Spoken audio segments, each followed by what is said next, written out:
For 34 years, every single game of NES Tetris ended the exact same way, with the player losing. I mean, it was literally designed to be unbeatable. But this is the story of how a dedicated community of players spent decades proving the designers wrong, turning a simple game of survival into a legendary quest for the impossible. And that idea right there, that's the heart of this whole thing. For an entire generation, Tetris wasn't a game you could win, it was a game you just tried to survive. You played into the blocks, inevitably overwhelmed you. The end was always a loss. But what if it wasn't? That one question transformed everything, turning a test of endurance into a hunt to find the game's true, hidden ending. So, where did this all begin? Well, in the first era of competitive Tetris, the goal was really simple, but it seemed almost impossible. Get the highest score the game could even show you. To really get the challenge, you have to understand the wall. Level 29, it's known as the kill screen. Now, this wasn't some bug like in Pac-Man. No, this was the intended end. The pieces start falling one row every single frame. That's faster than the hardware was even designed to handle your inputs. For all intents and purposes, it was a game over screen in disguise. So, with that clock ticking towards level 29, the ultimate goal became crystal clear. Could anyone at all, max out that 6-digit scoreboard before the game inevitably ended?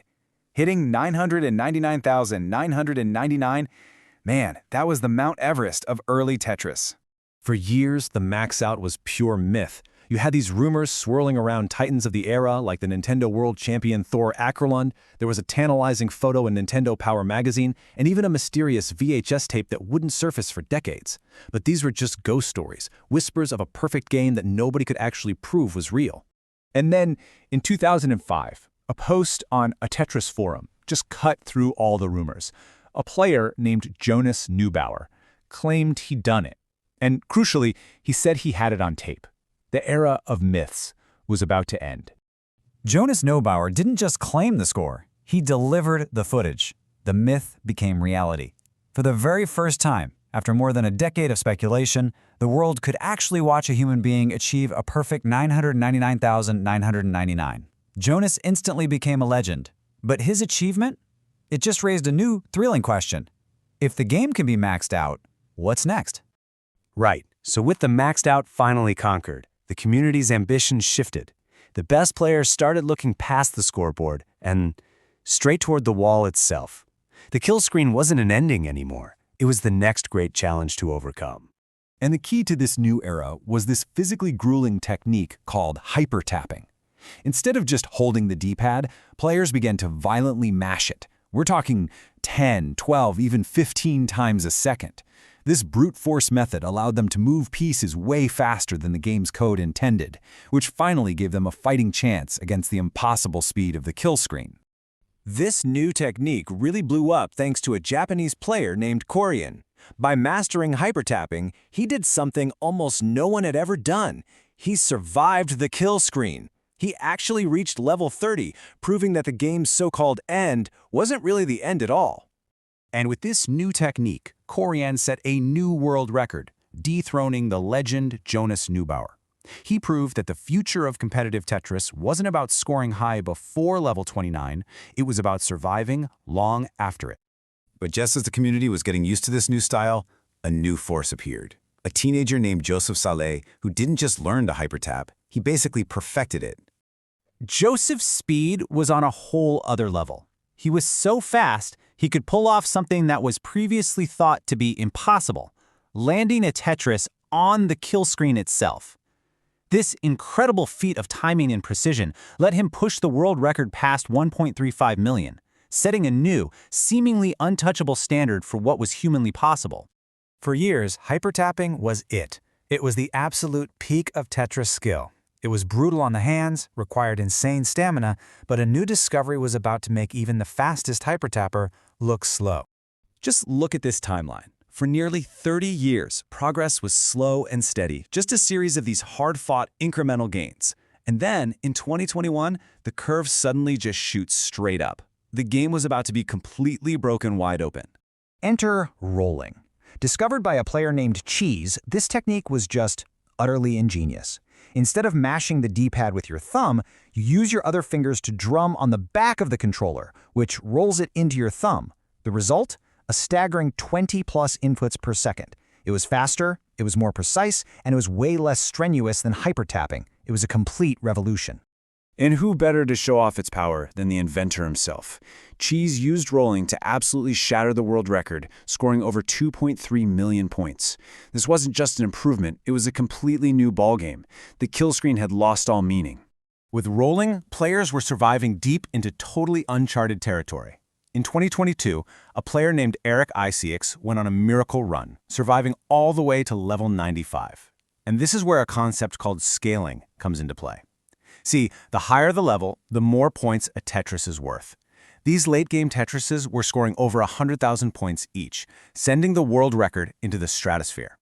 But surviving the speed created a new, really bizarre problem. Deep into the triple-digit levels, the game's code just starts to break down, creating these glitched color palettes. They got nicknamed dusk and charcoal, and these levels are so dark they're nearly impossible to see. The new enemy wasn't speed, it was sight. So players could now survive the speed. They were learning to see in the dark. So the community set its sights on the one final frontier left, not just surviving the game, but ending it on their own terms. This led to a new definition of victory. The game crash became the true kill screen. This is the point where the software, pushed so far beyond its original limits, just gives up and freezes. For the first time ever, players had an actual win condition. The goal wasn't to survive anymore. It was to force a crash. And this set the stage for one of the most dramatic races in gaming history. On one side, you had Fractal, the reigning world champion. On the other, a rapidly improving player named Blue Scuti. Both of them were racing to be the first human to ever beat NES Tetris. Oh man, the final moments were pure cinema. Blue Scuti makes it right to the doorstep of the crash at level 155, but he misses his chance. His stack is dangerously high, his game is just seconds from ending, and in a last-ditch moment of desperation, he clears a single line. And the game freezes. He did it. By accidentally triggering a different crash condition, Blue Scuti became the first person in 34 years to win. The game had been beaten. The final boss was defeated. So, what now? Well, the community did what it always does. It invented a new, even more impossible-sounding goal. With the crash conquered, the focus shifted right back to pure, unadulterated score. Since crashing wasn't the main goal anymore, players could focus on these hyper-aggressive, high-scoring plays deep into the glitched levels. The record just exploded from Blue Scuti's 6.8 million to nearly 9 million, and a new, impossibly round number became the community's next obsession, 10 million points. The pressure was immense. Top players were grinding for weeks, but the mental battle was just so intense. Then came Alex Thatch. After an unrecorded game where he almost hit 10 million, he started a live stream to prove himself. And he adopted this fascinating strategy. He never stopped talking, just distracting himself from the nerves. And it worked beyond anyone's wildest dreams. Alex didn't just break 10 million, he obliterated it, setting a world record of over 16.7 million points. His game lasted for over an hour. He had completely redefined what an endurance run could even be. Which leaves us with just one final question. After 35 years of breaking every conceivable limit, there is still one more mythical goal out there. At level 255, the game's code is rumored to just roll over and restart at level 0, an event they call the Rebirth. It's the final frontier of a game that was never supposed to have one. The only question left is, who's gonna get there first?